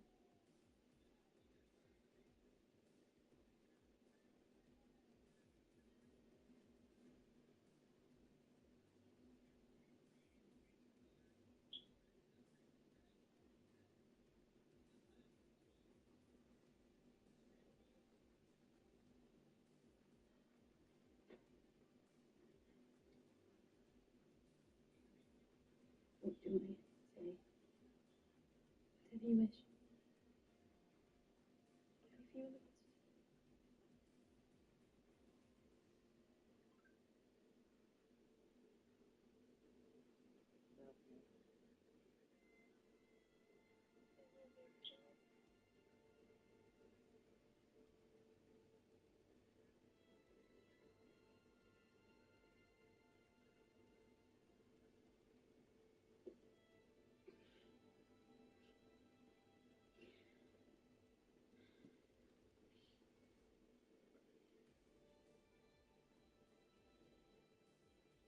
I want him to see me as more than this little girl.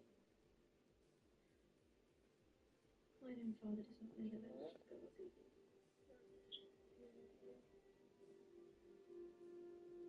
When I wish to talk with him, I must make the effort.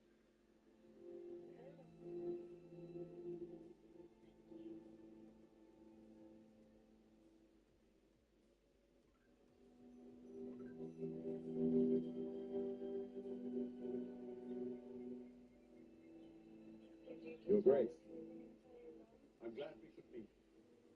I know tempers run hot. I wanted to assure you how much I value the bond between our houses. Maybe this is my favorite cousin after all. I wish to apologize for the tenor of the small council today, Your Grace. It was not my intent to make offense. Your fleet is one of the realm's most important assets for its colonies. But you must understand, as king, it is my obligation to avoid war until such time it is unavoidable. None among us desire open war. Might I speak plainly, Your Grace? I always welcome unfettered thoughts in my council. I fear that the eyes of our enemies are presently fixed on the Red King. The Queen has passed. A girl has been named heir to the Iron Throne, the first in its history. The King's brother, so disinherited, has claimed the Targaryen seat on Dragonstone without challenge. And now a foreign power has established a colony in our most critical shipping lane. You paint such an aspiring portrait of my reign, of course. It is an honest one, cousin. At the moment, the crown is perceived as being vulnerable. And the blind incursion in the stepstones is the only way to demonstrate that we are not. To elude a storm, you can either sail into it or around it, but you must never await its coming. Do you have a specific course of action to propose, my lord? Join our families. Wed our daughter Lena. Unite the two great surviving Valyrian houses. With the Targaryen dragons and the Valyrian fleet bound in blood, you can show the realm that the crown's strongest days are ahead, not behind.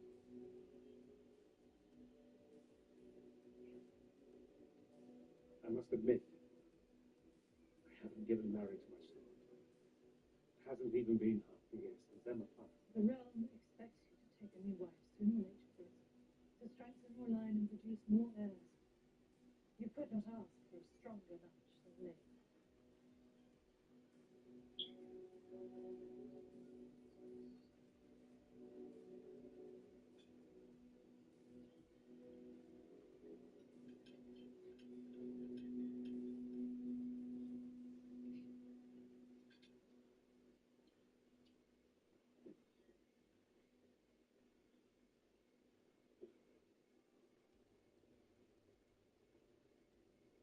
We haven't spoken much since. Regrettably, we should be free to speak our minds to one another. You can say whatever you'd like, you're the king.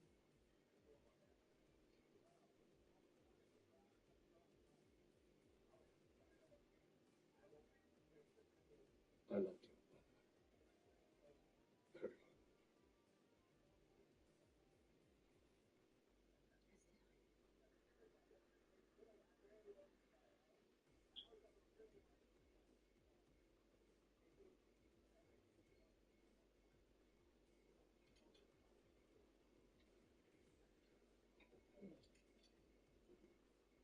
Sir Harold provided a fine field of dreaming nights. Oh. But in questioning them, I discovered that Sir Crispin is the only man among them with true battle experience. You'll make a fine knight of the King's Guard.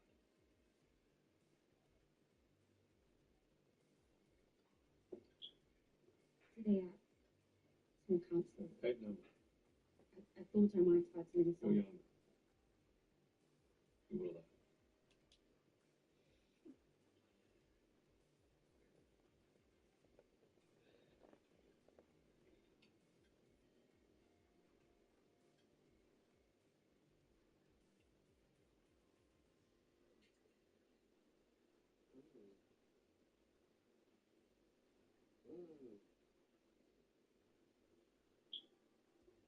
This is our best chance to save the Gigi, Your Grace. The maggots will remove the dead flesh and hopefully stop the advance of the rot.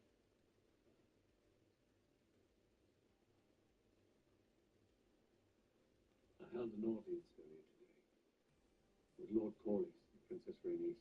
That's most charitable of you, Your Grace. I'm sure Lord Corlys appreciated the spirit of it.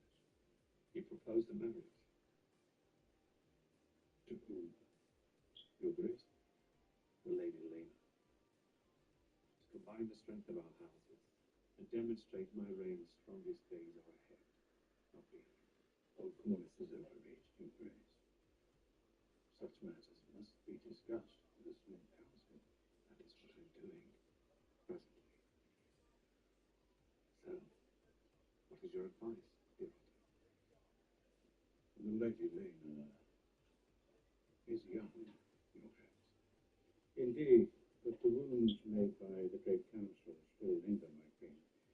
A match with their daughter would go a long way towards sealing the breach, and uniting the two great Valerian houses would certainly signal unity throughout the realm and beyond.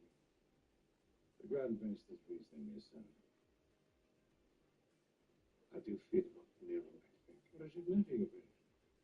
Her mother has passed. Her father must propagate the royal line.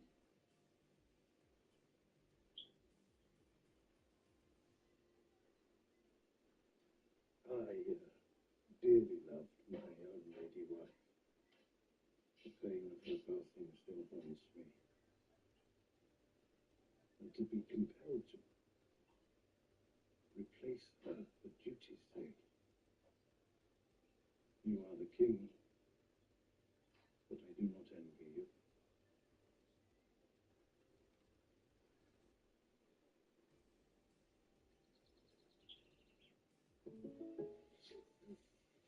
This is ludicrous. Ludicrous. All right, who called for ludicrous? Sorry, we meant this is ludicrous. Yeah. Well, you don't tell ludicrous what's ludicrous. Ludicrous tells you what's ludicrous. Oh, that is ludicrous. You don't need me for this. Hang on. Like a good neighbor, State Farm is there. Good thing you have State Farm. Just follow them on the app or call us. Guess I can go. Don't you mean roll out? No, I don't. Like a good neighbor, State Farm is there. Hello, Peter. Another battle, another broken foe. I have a solution for you. Initiating fabricator.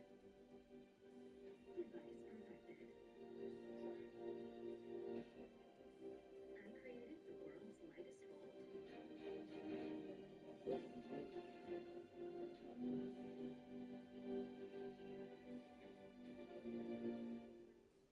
StockX is here to get you right for the brand new school year. From iconic sneakers to street gear, backpacks, hats, and accessories, StockX has what you need, from first day fits to the last. Whether you're in your rebrand era or stepping into your new one, StockX makes it easy to grab the hottest brands and styles that everyone's talking about. And now there's even more ways to shop on the listings tab, with used and vintage items shipped directly from sellers and backed by the StockX Buyer Promise. So don't wait this year. Find yours. StockX. Now you know.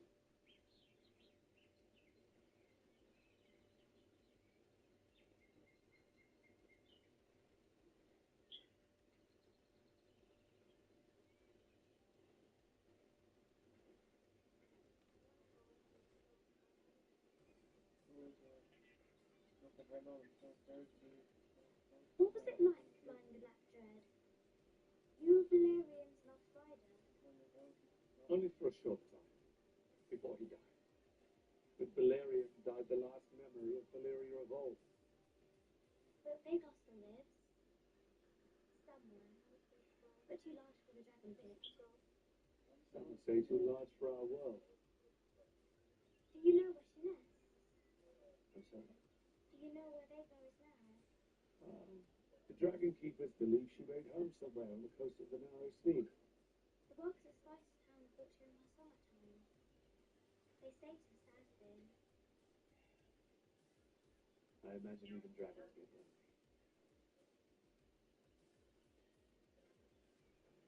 Your Grace, it would be a great honour to join our houses, as they were in old Valeria. I would give you many children of pure Valerian blood, so that we might strengthen the royal line and the realm. Is that what your father told you to say?